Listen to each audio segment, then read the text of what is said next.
চলুন বন্ধুরা, আজকে রান্না করব ভাঙন মাছ। যে তেল গরম হয়ে গেছে, মাছটা ছেড়ে দিচ্ছি।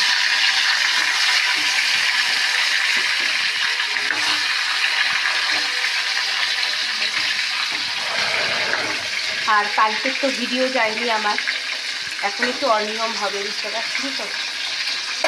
যেহেতু আমার বাড়ি থেকে ঠাকুমা মারা গেছে, একটু আমার দেখে আসতে হচ্ছে, তো ভিডিও খুব অনিয়মভাবে হচ্ছে আমার, কিছু মনে করবেন না।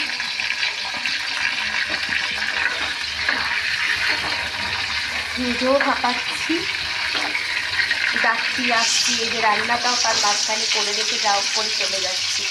আজকে এটা চাই, কালকে ভিডিও চাইনি বলে ওই জন্য আজকে কিছু না, আজকে তো দিতেই হবে। আর বন্ধুরা তো জানে না আমার যে কেন আমি ভিডিও দিলাম না, ওই জন্য আপনাদেরকে আমি আগে থেকে রিমাইন্ডার করে দিলাম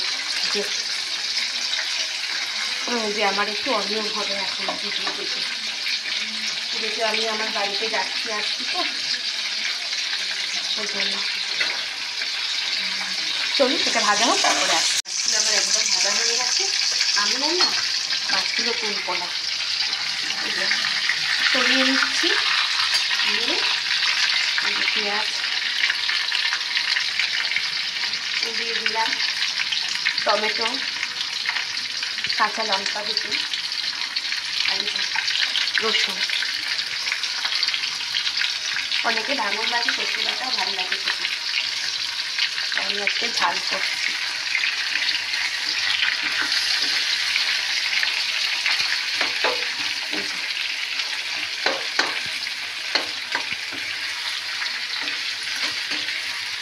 এবার এগুলোকে একসাথে একটু ভালোভাবে ফ্রাই করে ভেজে নিই, পেঁয়াজগুলোকে, তারপর দেখাচ্ছি।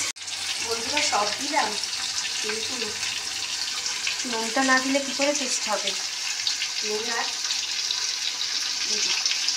হলুদ দিয়ে দিলাম।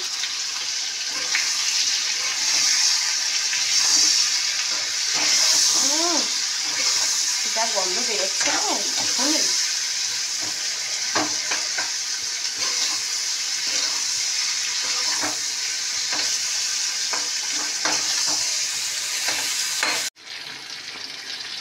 এবার আমি জলটা দিয়ে দিচ্ছি, এবার আমি জলটা দিয়ে দিলাম।